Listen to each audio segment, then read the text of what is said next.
सुब्रत कुमार दास राज्य सभापति न्याय लड़ाई परिवार। आज आमर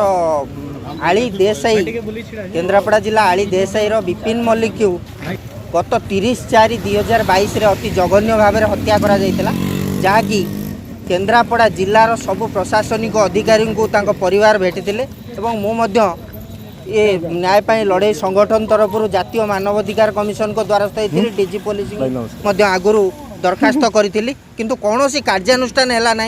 मुझे 8 दिन तले एसपी की दवा पर एसपी कार्यानुष्ठान शुण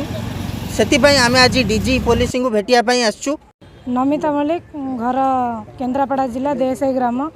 गत 30 एप्रिल 2022 रे मो ससुर को कुतासुर को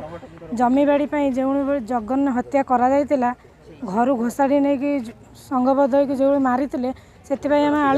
आली थानार द्वारस्थ होती 21 जन ना एतला देते कि पुलिस सठिक तदंत नक 13 जन ना काटिदेला 8 जन ना रखिला से 5 जन को आरेस्ट कला जे से मैंने मसे भर बेल ही आसिले कि मर्डर कले मसे भर बेल पड़ी आसिले कि आम कौन एसपी गति गलु सबुआड़ गलु कि कौन प्रकार न्याय पाइलु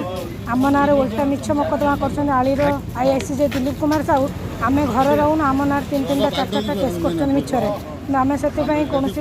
न्याय न पाई छोट छोट छुआ दिल्ली में रोच ना भी केस कर आम बहुत असुविधार रोचु ये मिछरे मकदमा आम ना कर आज आसीचु डीजी पाखक आसीचु एक दाबी पत्र।